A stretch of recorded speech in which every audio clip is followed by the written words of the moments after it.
the Pastor Jenice Podcast, moments of faith and inspiration. This is the perfect place for anyone seeking encouragement and inspiration from the Word of God. Join Pastor Jenice as she shares her wisdom and teachings on prophetic topics that are sure to enlighten and empower you on your journey of faith. With each episode, you'll gain a deeper understanding of the Bible and be equipped with practical tools to apply its teachings to your daily life. So tune in and let's grow together in faith and inspiration. Hey everybody, welcome to the Pastor Jenice Podcast. You are in for a treat today. I'm so excited about my guest and who I can introduce to you today. But before we get started, y'all know the deal. If you have not subscribed to the Pastor Jenice Podcast, I want you to do so right now. I want you to go on your phone, on your tablet, wherever you listen to podcasts, Apple Podcasts, Google Podcasts, iHeart, Amazon, you name it. I want you to go and subscribe, and I want you to turn on your notifications so every time we drop a new episode, you get that notification. But you all know that season 3, we have dedicated the Pastor Jenice Podcast to I've Got a Testimony. I've reached out on social media and said, listen, who has a story to tell?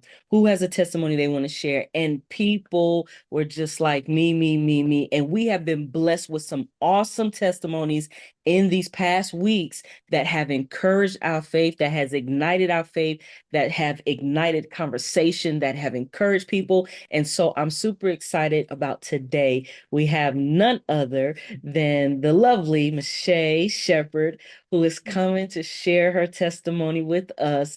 And I'm just super excited because I think you are the youngest guest that I've had on the show. And so to speak to this particular audience and to speak to this age range is going to be encouraging. If you are on Facebook Live and you are in the chat room, I want you to connect with us, ask questions, engage with us. We're going to be watching and looking in the chat. And so we're going to make sure to incorporate your questions, comments, and things of that nature. So let's go ahead and get into this conversation because I am just as excited. I'm hearing her testimony for the first time as well. So when I invite guests, I just get a synopsis, but I don't hear the full story. So I'm excited about hearing the full story and what God has done in your life. So welcome, MeShai, to the Pastor Jenice Podcast.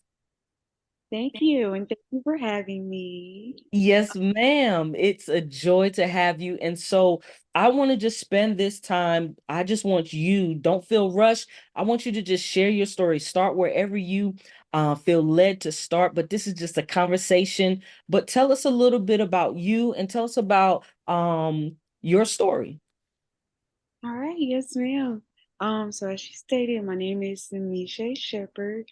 I am 27 years old. Um, let's see. I don't even know where to start. I feel like for my age, I have definitely been through a lot. That I feel as if even older women couldn't have withstand like everything that I've been through.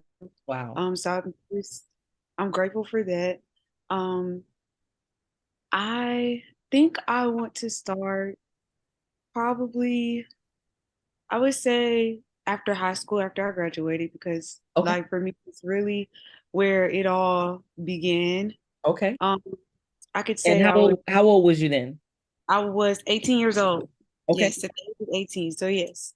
Um, around that age when you graduated high school, that's when you, of course, like you're considered legal. Yeah. So at that age, I think I was more interested in like, because I could say I had never had like a real boyfriend, Okay. and I've always been a woman who just loves love. Like, I just love love. I love to see it. I love giving it. Mm-hmm. Um, so when I graduated or whatever, being that I didn't really have like a real boyfriend Mm-hmm. like throughout my high school years and stuff, I started to look for that love.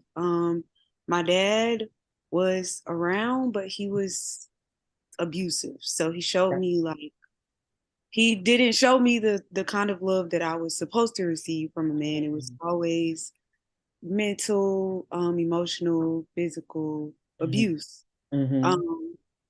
So taking that and seeing that, it kind of became my perception on love Wow. and what it's supposed to be. Mm-hmm. Because I didn't have really have no man in my life to tell me that was the incorrect way to be loved. Gotcha.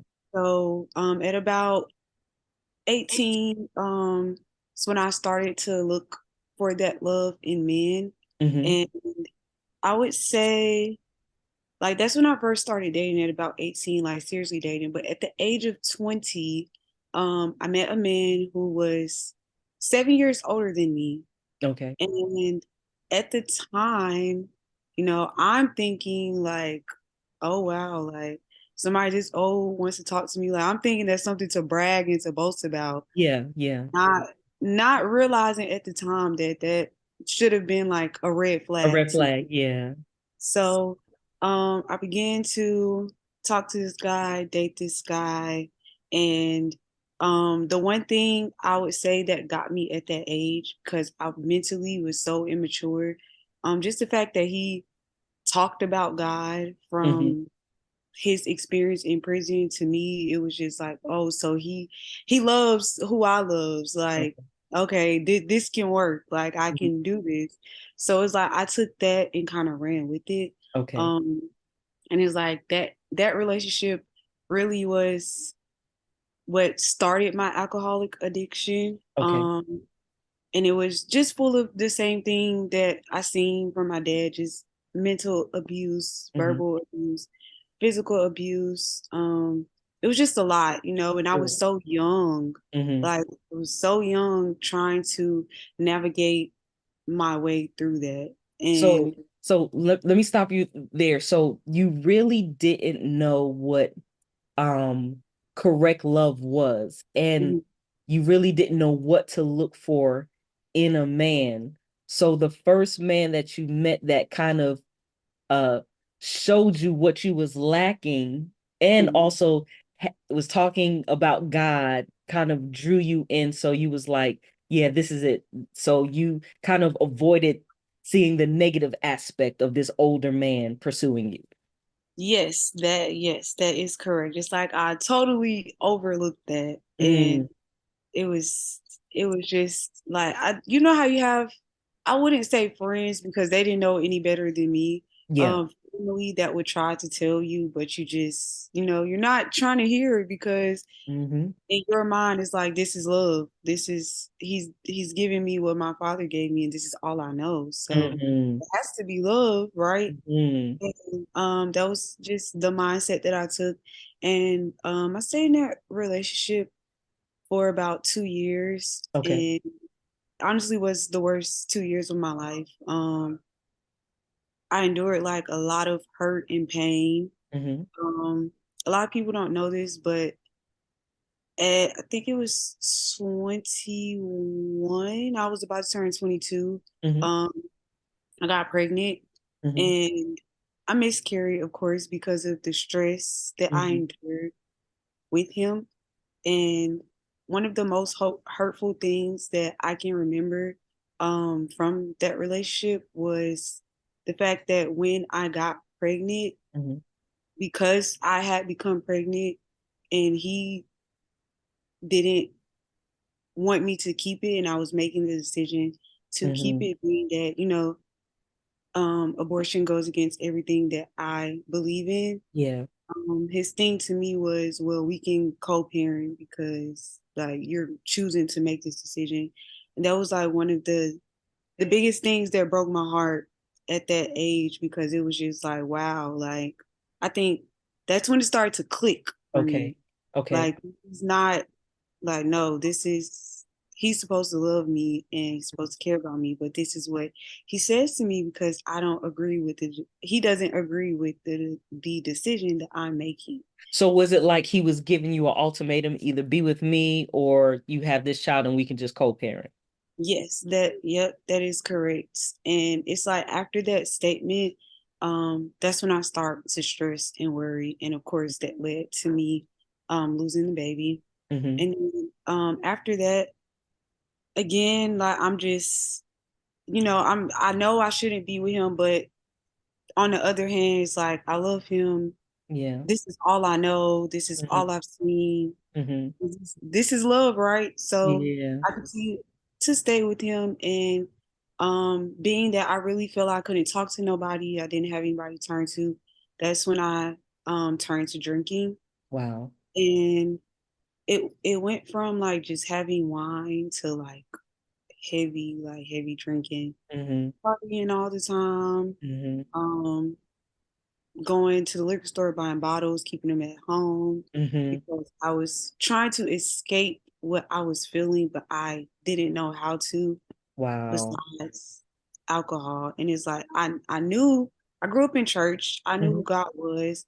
I knew that He was there, but I didn't feel worthy enough to go to Him and give that to Wow. Him because Wow. I was so hard on myself about what Mm-hmm. I allowed myself to go Mm-hmm. through.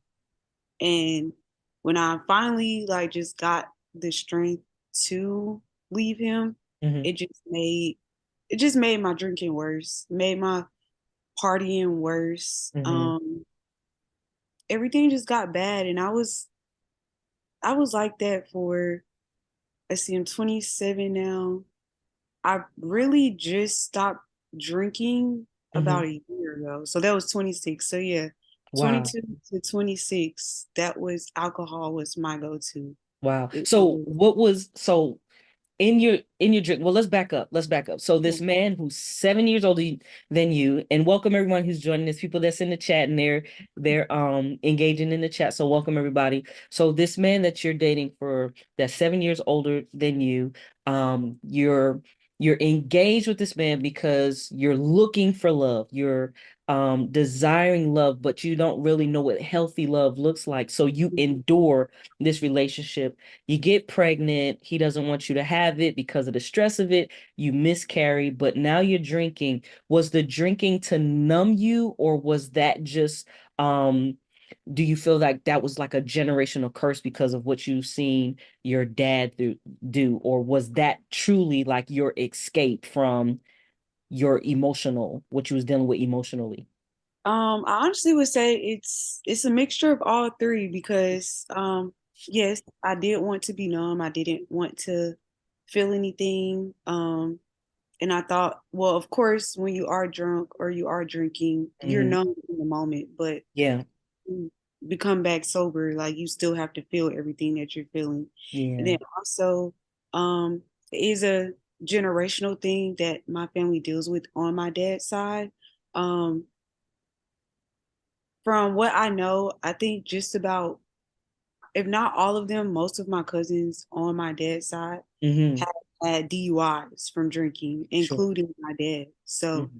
it's like it's a generational thing that is on his side of the family that we've had to deal with, that we didn't even know about, that we've had to kind of deal with since we got here. Hmm. So definitely was that. And then the third thing I think you said was escape. So yes, it Yeah. was a way for me to escape my reality and what I was dealing with at Hmm. such a young age. I didn't, like I said, I really didn't feel like I could talk to anyone because I was just ashamed. I was Sure. embarrassed. Um, I felt like nobody understood, Hmm. and it was just like this is the only way that I know I can try to sustain myself by Hmm. indulging into alcohol. Yeah. So was this man that you was involved with, was he abusive? Was you seeing the same traits that you saw with your father? Was he mentally abusive, emotionally abusive, or physically abusive to you as well? Yes, he was. It started with mental, I would say.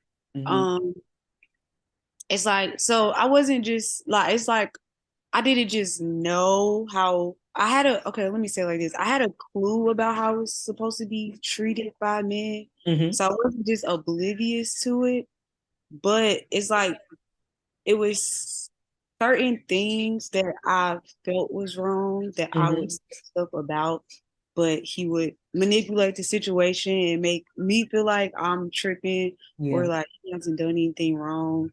And I would just kind of be like, okay, like maybe I am, and Mm-hmm. just brush it off. And then one instance of physical abuse, um, he became upset one day because I was looking through my phone. I had like I think it was like an Instagram group chat with some of my friends that he was trying to look in, Mm-hmm. and I would not allow him to look in it. And he took my phone and like put my hands behind my back and Wow. start punching me in my ribs. Wow. And that that was really scary for me because I watched my mom go through this, but Mm-hmm. it was I never thought I would go through this Sure. and accept it the way that I did, especially being because I seen it growing up. Mm-hmm. Even that, like I kept that to myself Wow. for So you told no one that you was going through this. yeah, I didn't tell anybody. I would tell my mom bits and pieces, but she didn't really know the severity of the abuse. And it was even like even when it came to like the verbal abuse, Mm-hmm. it would be on Instagram, it would be like he had the mother of his child that I knew nothing about would come out of nowhere attacking me on Instagram. Wow. And mind you, like these people are way older than me, so I have no idea what's going on. Sure. It was a lot like Yeah. to deal with.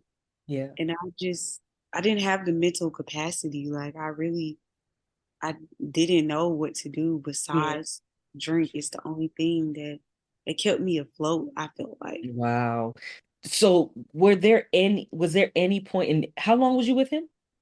About 2 years. About 2 years. So was there at any point like a red flag, like to say, okay, this is not how I'm supposed to be treated as a human being, especially as a woman, and this is not what love looks like? Was there at any point in within those 2 years that you thought that and said, I gotta go, or was it just like, I know this is not what it's supposed to be, but I'm gonna just stay with it because this is all I have and this is all I know?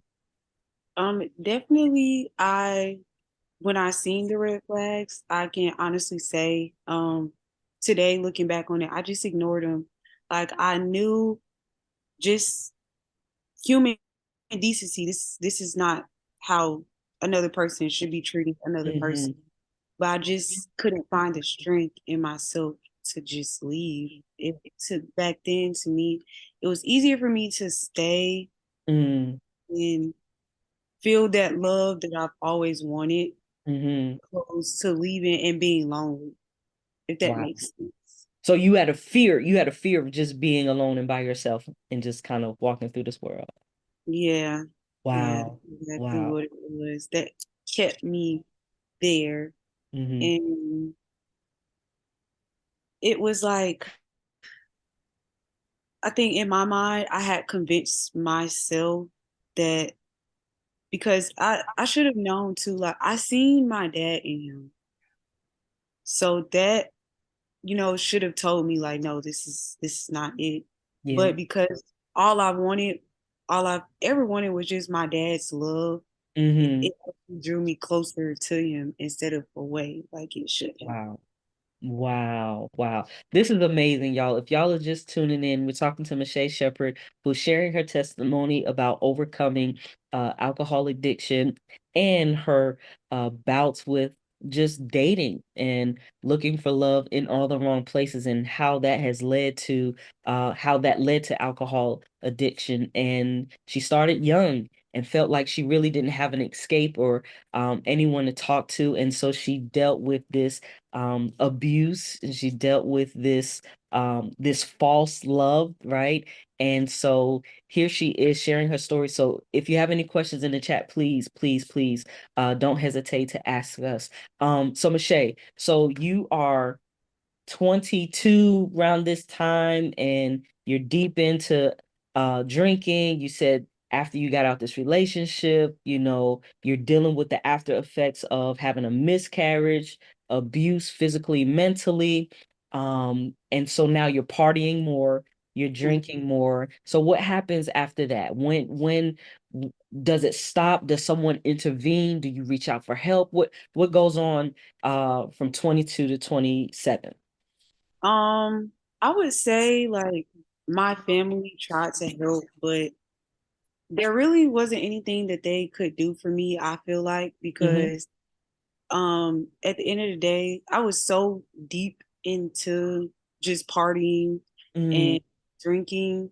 Like I didn't really care to hear what nobody else had to say. Like I felt like y'all don't know my pain, y'all don't understand how I feel. mhm. Like, y'all don't know anything, so y'all can't tell me like how I should handle this. Like I Wow. just wasn't trying to hear it. Was And you was you would you say you was like a little bitter towards them?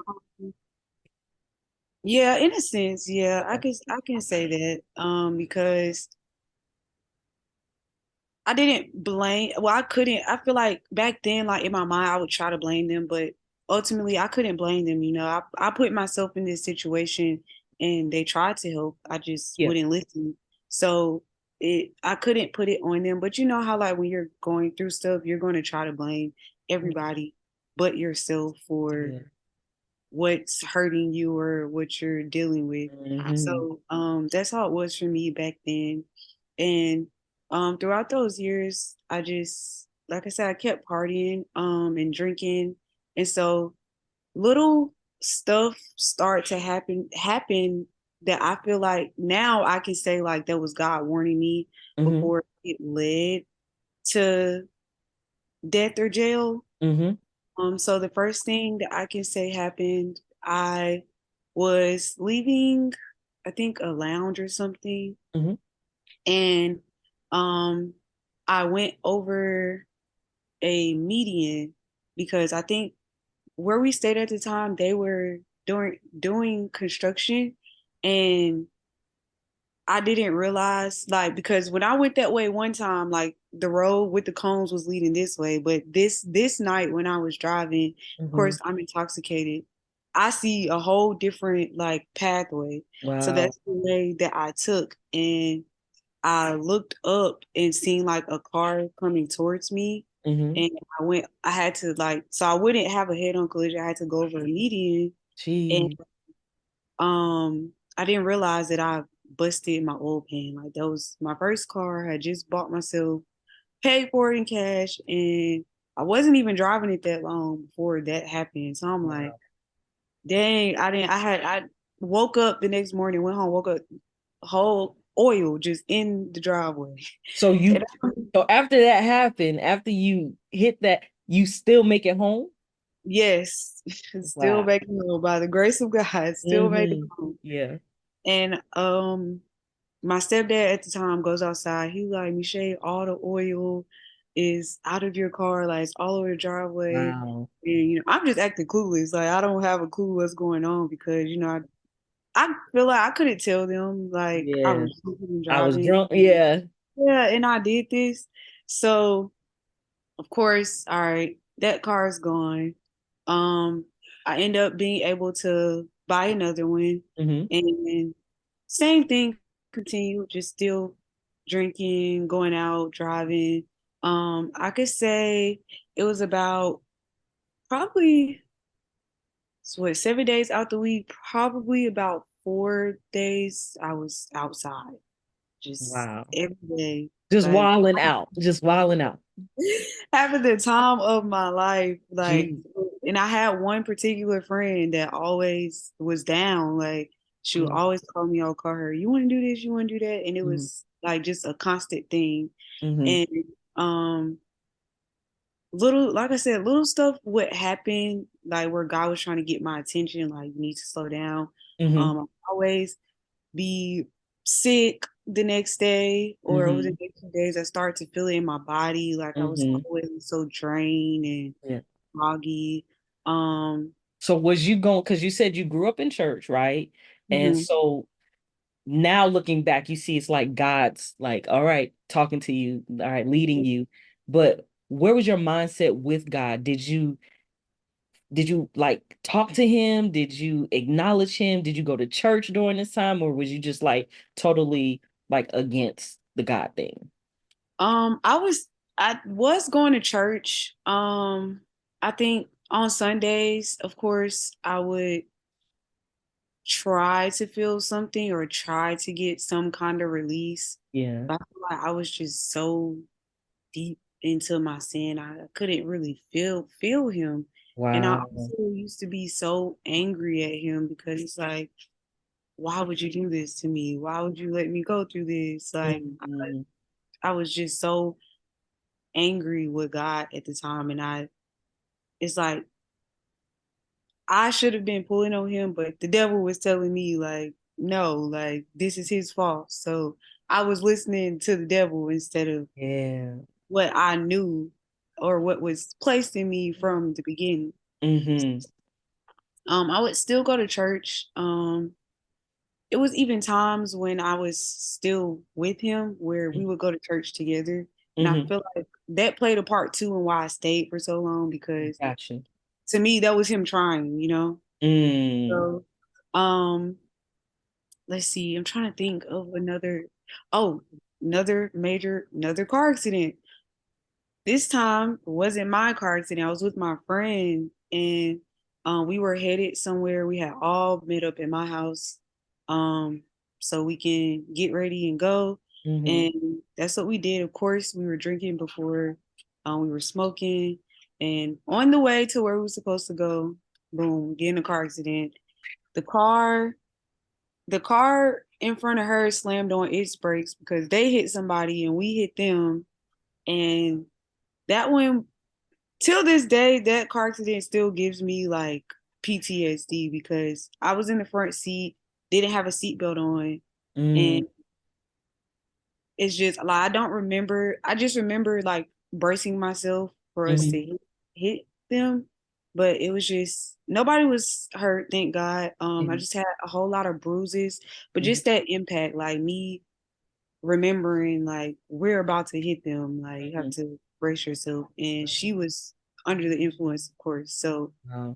it's like it was that accident. Mm-hmm. And of course, didn't get the warning. Sure. And I kept doing the same thing.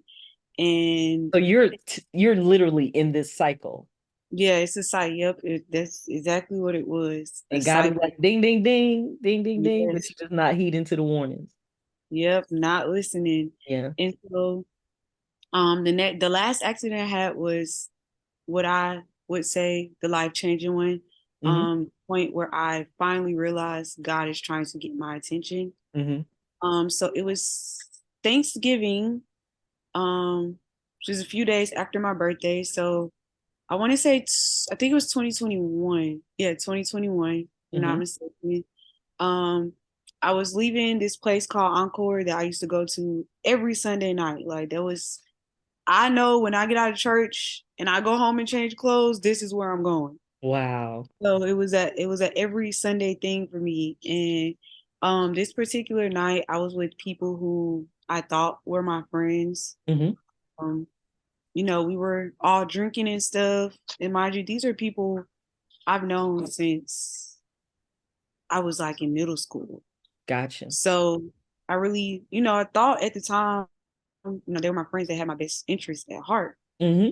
And so I'm just drinking like I'm out my body drunk. Like I don't this Wow. point I don't even know what I'm doing. Um and one friend in particular, like she's recording me like, oh my God, she's so drunk. Like Wow. yeah, it was bad. And the last thing I remember, I do remember like some lady in there like just had a whole bunch of money that she was throwing, and I had picked it up. I don't know why I remember that so vaguely. Can't remember anything else, but I Mm-hmm. remember, and that's the last thing I remember before walking out of the lounge. And um, so in my well, let me tell the accident first, and then I'll tell my Okay. perception. So I was driving. Well, I got in the car and I started driving. I don't remember, but apparently I got in 2 accidents before I even got my big accident. I hit 2 people. I think that's what my mom said. Yeah, I hit 2 people. Don't have no You recollection don't of that. remember. Yeah, Wow. nothing of that at all.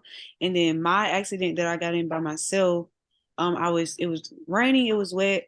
I was on the way to my friend's house because I'm like, this is closer than my house. Okay.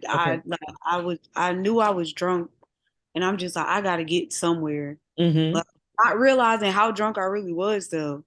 And Wow. so I'm driving down this road, it's wet, it's kind of twisty, and I just know that I lost control, and after that, I'm flipped upside down. Like when I wake up, I'm flipped upside down. Um, I like come back to consciousness on the roof of the car because it's upside down. So I'm inside sitting on top of the roof of the car, Wow. and I just look and I'm like, I have to get out of here. Like, and I started panicking, but I realized like that the glass was broke on the window. Mm-hmm. I think it was a passenger side window. Mm-hmm. So I crawled out and this man seen me and he helped me out of the car. He could smell the alcohol in my breath. He gave me a piece of gum. Mm-hmm. He left and called the police. Mm. And to this day, I'm like, there was nobody but an angel because he was the only person on the road. He's the only person that saw the accident. He Mm-hmm. came, gave me a piece of gum and hugged me, told me everything is going to be okay. And And he he left. called the police and left. And so when the police got there, like I'm still drunk, but I know I had to something in me sober up a little bit. Like you just got in an accident, like you can't go to jail. Like you have to get yourself together. Mm-hmm. I'm just crying. Like I had to call my mom and tell her what had just happened. My friend's house, who I was on the way to, her mom actually came because like she called her like, oh my gosh, she just got in an accident. Mm-hmm. Um, I'm just crying, and they don't even know that I'm drunk. Like the ambulance, the police, they don't know that I'm drunk. What was They're just that? like, That wasn't gum that man gave you. What? right. I don't know that it just brought everything. It made me get myself together quick. Yeah. And I'm just like, I think I told them somebody ran me off the road or something, or like Wow. it's raining and I slid. I can't remember what I told them, but they didn't suspect any alcohol play at all. So once that happened or whatever, I of course was at the hospital. And I remember like thinking, I'm laying in the hospital bed. Oh yeah, first too, because this is nobody but God either. But from that accident, I should have sent you a picture of the car so you could see it. I know I should have died. I wasn't wearing a seatbelt, anything. Like I know I should have died that night in that car accident. But I walked away with a swollen lip and a L2 spine fracture. So it wasn't anything Life major. life threatening. Yeah, there you go, life threatening. So I'm laying in a hospital bed and I'm just so like I'm in shock. Like, how Mm-hmm. am I not dead right now? Mm-hmm. Like, how am I still alive? Mm. And I just remember like I was just crying. Like I couldn't stop crying. Like I was just crying because I'm in shock. Mm-hmm. Like part of me is like, dang, like I kind of wanted to die, but I'm still I'm still here. So I Mm-hmm. have a purpose, Ooh. obviously, but I just I couldn't understand it. It was so much to process. So of Yeah. course they sent a doctor in there to talk to me, and she's just asking me all these questions. And she said that I told her I was trying to kill myself, but I honestly don't remember that. Okay. I know what I felt, but I don't remember like, expressing those words to her like Sure. I want to kill myself. Mm-hmm. So because of that, they made me a 1013, of course. took everything from me, like stripped me from everything. Mm-hmm. And that's crazy because now that I'm talking about, like, God is giving me a revelation, like he had to strip me of everything Mm-hmm. to to get me to see that I have a purpose regardless of what I went through. Yeah. So in in that process, I was taken to I think it's called Riverside. I don't know. I just know it was a mental institution. Mm-hmm. Um, Mm-hmm. I literally, I think I was in there for 5 days. I cried every day. I'm Wow. like, God, I'm sorry. Like, Yeah. Yeah. I was please, gonna I ask want to what get out of what was here. going through your mind? Like, okay, I'm alive, but what is going through your mind at this point? And now I'm in a mental hospital. I don't remember everything specifically. So what was you thinking? Um, I was just really, I was very just wanted to repent. I was trying to figure out how I got here, like just trying to dissect every piece of my life that led me to here. Mm, Trying to figure out, I think my main thing was like, I was just in shock, like, how am I still alive? wow. Because I know like I shouldn't be here right now.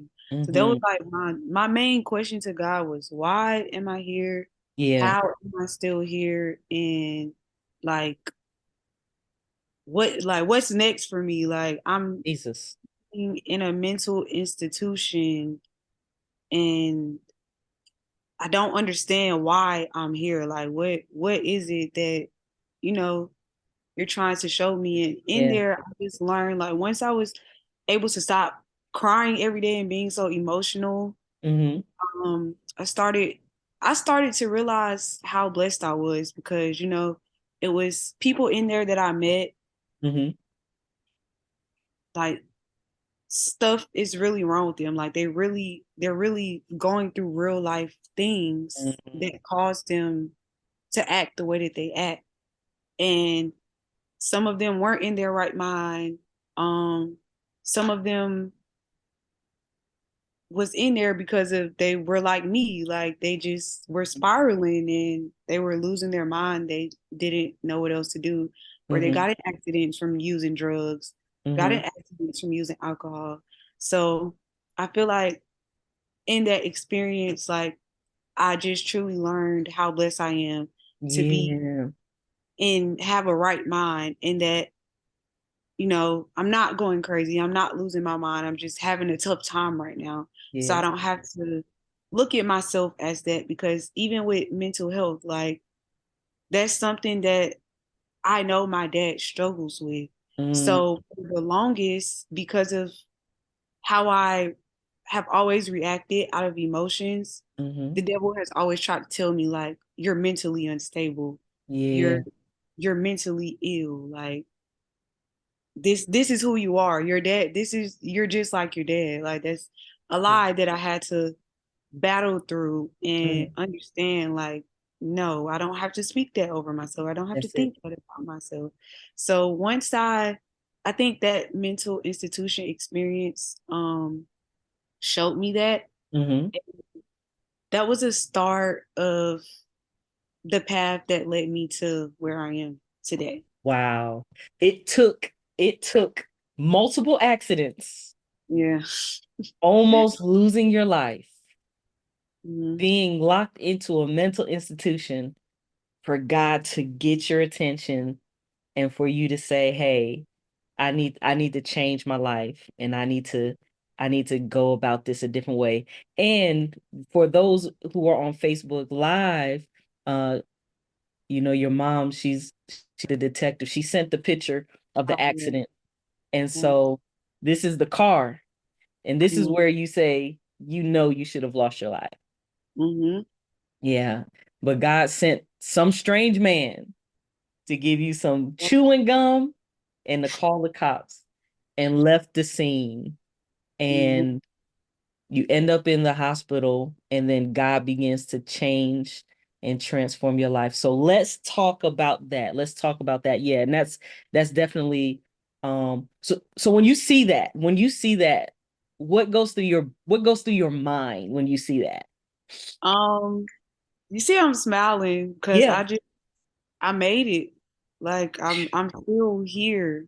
I made it. Like nothing that couldn't kill me. The devil could not kill me. Like I'm still here. So Yeah. I used to get emotional. I don't get emotional about it anymore. I'm just grateful. Like I'm still Yeah. here. That's amazing. That is so amazing. Okay, so let's talk about this transformation. What started happening? What started happening? I started to really realize some things that internally a lot of healing had to take place and I had to find another outlet fast. Um of course, I didn't just stray away from alcohol like I should have.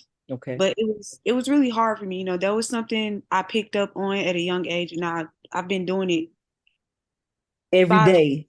Yeah, it was every day. Yeah. So it wasn't, even though I knew I shouldn't ever pick up alcohol again, it wasn't that easy for me. So Yeah. it was like, of course, I did start back drinking, but it wasn't as bad as it was Okay. before that happened.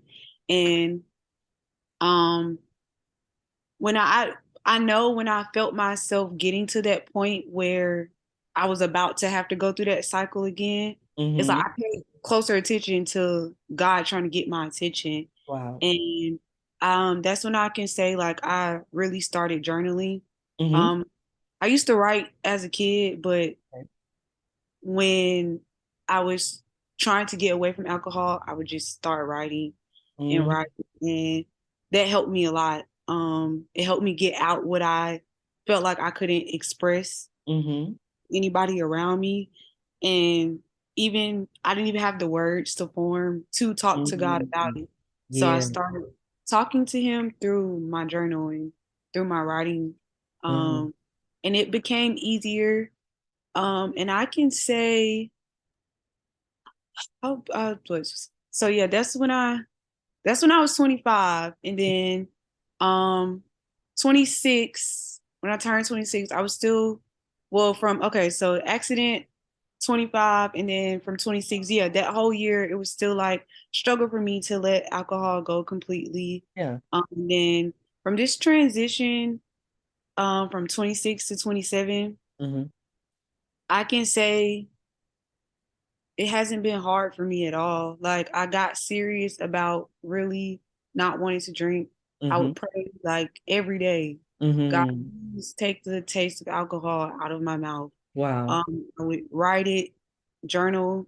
Mm-hmm. Like, no, this is not my life. I'm not going to be like the rest of my family. Yeah. not going to be a drunk. That's so So good.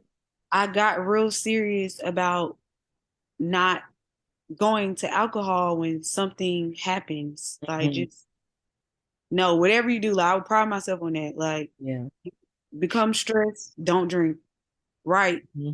Find somebody you could talk to that you trust. Like so I Yeah. just started to really implement those things into my life. And I could say now, I might have a drink every now and then, Mm-hmm. but I don't feel the urge to just sit and drink every day Mm-hmm. anymore. Um, I can go in spaces where people are drinking and not touch a drink.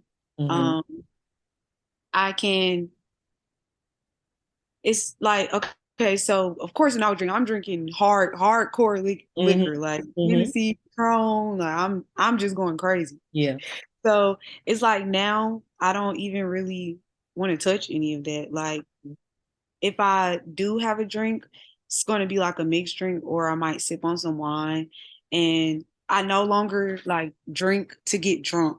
Mm-hmm. It's not because I want to be drunk. Like, Mm-hmm. Mm-hmm. and sometimes like, I will test myself, like, all right, like let's see what you do in this situation. Mm-hmm. And I have been like surprising myself, like I'm really doing this. Like I'm not drinking how I used to. I'm not relying on alcohol to help Mm-hmm. me get through a day. I'm not relying on alcohol to relieve my stress. Mm-hmm. Like I'm really doing it. So sometimes I have to Yeah. remind myself of where I came from. So Absolutely. it's been a very eye-opening and long journey, of course, Sure. but I can finally say like I'm here. Yeah. I made it. You're doing what it takes to get to your deliverance. Yes, and it's Yeah. like I have so much. I'm not drunk all the time anymore, so I have so much. I can see stuff more clearly. Mm-hmm. I'm starting to hear God more clearly. Like Mm. I'm starting to really understand my purpose in life, what I'm Yeah. supposed to be doing, and why He kept me here. Yeah. So it's just a good feeling. Absolutely. Yep. And someone in the chat said, that's right, celebrate the progress. That's awesome. And so as you're in this place, you're walking through your deliverance, you're trusting God, you're finding other ways to cope with, your issues. Mhm. How has it been as far as dating? And how has it been as far as your revelation of what love really is and what you deserve as a woman? Um, well, first that started with me. I came to the realization that I thought that was love because I didn't love myself. So Mm-hmm. once I looked in the mirror and realized that it started with me, and I started working on myself Mm-hmm. and seeing myself in God's eyes and knowing how He loves me and what He thinks of me, um, that started to paint the picture of how I'm supposed to be loved and how I'm supposed to be treated. Yeah. Um, After that relationship, I wasn't like in any serious relationships. Mm-hmm. It was more so sleeping around.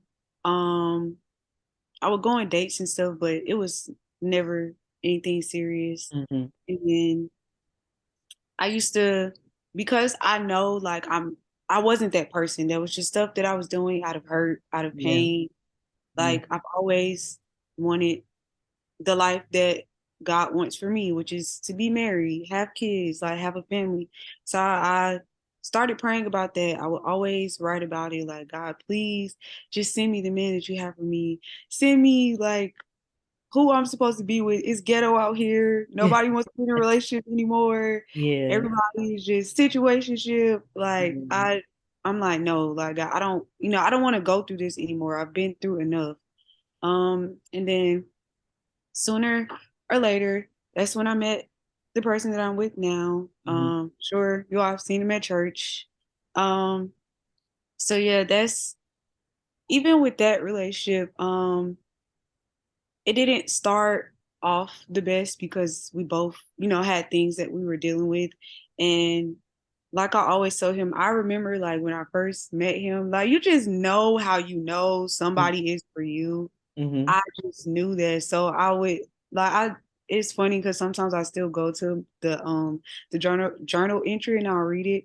But I'm Mhm. like, God, is this the man you have for me? If it is, please show me. If Mhm. not, help me get out of it so I don't waste any time. Mhm. And like sooner or later, he started to show me and um like I said, that didn't start off easy because of what we've both been through. But when I think Pastor Marquette said it Sunday, when you release that person to God and Mhm. trust that God is going to send them back to you. Mhm. And then, of course, if it's in His will, it'll work. So that's what we both did. Stop trying to control. Fix each other. Yeah, stop trying to control and fix each other, and Mhm. just give each other to God Mhm. and watch what happens. Yeah. And that's exactly what we did. And through that process, he started to heal each of us individually Mhm. and, show us how to correctly love each other Yeah. where we were Mhm. at that moment and in the places that we were going to. Mhm. So it's like that's what we learned how to do together. Because it's like, we used to be on the road and stuff, so we were always together. So it really was just like a learning process for us Mhm. together. And we helped each other through some of our lowest times, our hardest times. Mhm. And I think today, like, we're just a lot stronger than we were in the beginning. Mhm. And I know, like, God is still healing both of us. He's still working on us Mhm. individually and together. Like, we've just, become stronger than ever because we made these choices to heal. Mhm. Mhm. And um it really, I just thank God a lot for this relationship and for him because he really shows me what true love is. Mhm. It's, it's nothing compared to what I thought it was. It's nothing like what my dad showed me. Like, it's like genuine true love, Mhm. and just makes me so happy and gives me butterflies. So let me ask you this, MeShai, because I think this is very courageous of you. You're Mhm. 27. You just been through this. You're still you're not where you used to be. You're still walking through this deliverance. What keeps you? Let me ask you two questions. Okay. What keeps you going, Mhm. right? What keeps you pushing for that place of freedom and liberty and deliverance, you know? Um, and then what gave you the motivation to share your story today? What keeps me pushing is knowing that there's other women out there my age, even younger, maybe some older, that need me, that are, I'm like a key to their deliverance. Like, my story is going to help free them and help maybe even keep some people from going through what I had to go through. So I Mm. always try to keep that in mind. Like, it's not just about me. So I can't be selfish, and keep this testimony to myself. Yeah. And I just know, like, God has a greater purpose for everything that I went through. And Mhm. I can't I can't keep that to myself. Like, I have to share it. I have to get it out, and to know Amazing. that it leads to further healing and deliverance in myself, but also healing and deliverance in other people. It Mhm. just, yeah, I have to keep going. Like, I can't look back now. I Yeah. can't stop now. I just have to keep going. Mhm. And I've always been the type to, like, well, let me say, back then I was ashamed to tell my story, but Yeah. through healing and deliverance, it's like I'm ready. I'm just ready to share it, and Mhm. nothing's going to stop me from sharing it because I have nothing to be ashamed of. That's it. Uh, Yeah. Yeah. God got me here for a reason, so it's not fair to Yeah. keep everything He's done for me, to myself. That's amazing. That's amazing. So, as we're about to wrap up, and I think this is amazing, all of you who are joining and listening, thank you for joining. And I want you all to share this. I definitely want you to share this with some young person, a young adult, who you feel can benefit from this story to keep them from traveling down this road of alcoholism, keep them from going from finding love in all the wrong places. I want you to share this. But MeShai, what would you say is one or two takeaways from your experience? And what would you say to someone who's going through what you have gone through and some of what you're going through? Um, I would say a takeaway from my experience is, like, if I could tell myself, my younger self that was going through that, it would Mhm. be, God is always there, no matter what it seems like, what it feels like. Yeah. You're not alone. Mm. Um, and God loves you no matter, what you've done or what you've been through. Like, there's nothing that you can do that can keep you away from the love of God. Um, those are takeaways that I still apply to my life right now. Mhm. And also that answered the second question too, Yeah. because yes, that is what I would tell a person. I would tell them, just keep going, keep Man. fighting. regardless of what you're going through, Mm-hmm. everything happens for a reason. You go through everything for a reason. Ooh. It's just a part of your story. And you Mm-hmm. always have to keep that in mind. You made it this far, you will continue to make it as long Yeah. as you push yourself and you don't give up. Yeah. This is amazing. Again, we're joined today on the Pastor Jenice Podcast with MeShai Sheppard, who's sharing her story, her testimony about alcoholism, about being in bad relationships and just looking for love in all the wrong places. Multiple accidents. God kept her while she was under the influence of alcohol. Her last accident, she knows that she should have been gone, ended up in a mental hospital. But God had purpose for her life, and God showed her that, and she's here today. And because of his grace, because of his hand that is on her life, the destiny that he has for her life, she's here sharing her testimony. And we're so grateful that you had the courage to share your story with us on this platform. We are rooting you on. The best is yet to come. Don't stop. Those lies that the enemy tries to, those seeds that he tries to plant, greater is he, which is God, Jesus, who is in you, than he that is in the world, which is the devil. And so we're rooting for you. We are so grateful for where you are today. We're so grateful because deliverance looks good on you. Walking in freedom looks good on you. The smile that you have on your face and the testimony that you have will change other people's lives. And you didn't go through what you went through, none of it. And I know that there's so much more to your story than what you shared today, but none of what you went through was in vain. And it was for somebody else, so that ultimately God will get the glory, but so that you can pull somebody else up out of that pit. And so we're so grateful. We pray just God's blessings and abundance upon your life.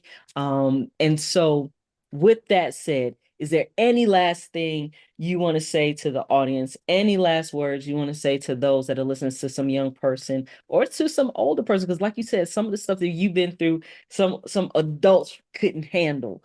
But is there any last thing you want to say? Just say be encouraged, Yeah. When you feel like you want to give up or you want to break, just pull on God, bury yourself in the things of God, and it'll just always keep you encouraged and keep you going. Wow. What I Bury yourself in the things of God. I love it. Yeah. So yeah, those would be my final words. That would be it. No, that's great advice. Listen, everyone, thank you so much. Those of you who are joining us live, if you didn't catch this at the beginning, I need you to go back to the beginning, watch it, share this, tag people in it, because we need people to hear this testimony and how the hand of God is orchestrating our lives, even when we're in a mess, right? So again, we want to say thank you to MeShai Sheppard for sharing her story and just the things that God is doing in her life. And so that is it for today. We're going to have some more testimony shared in a couple of weeks. I hope that you guys have been enjoying this, just hearing other people's stories and seeing the hand of God in other people's lives. Because one thing we know, if God did it for someone else, he could do it for you. God is not a respecter of person, right? What he does for one, he can do for another. And so we just want you to be encouraged by the testimonies of others. We want you to know that you're not the only one dealing with what you're dealing with, that there's other people that have dealt with some of the situations that you're walking through, but there is hope. There is grace for your life. So we just love you guys. Thank you, audience, for tuning in. And make sure you go and download, subscribe to the Pastor Jenice Podcast so that you can go back and listen to all of these awesome testimonies that we have. So MeShai, hold tight. We're signing out. I love you guys. Thank you for joining Pastor Jenice. Take time to visit the website jeniceborges.org and subscribe for our newsletter. Check out our available courses, books, and other resources. Please consider supporting our global missions projects. We will see you next week for more faith and inspiration.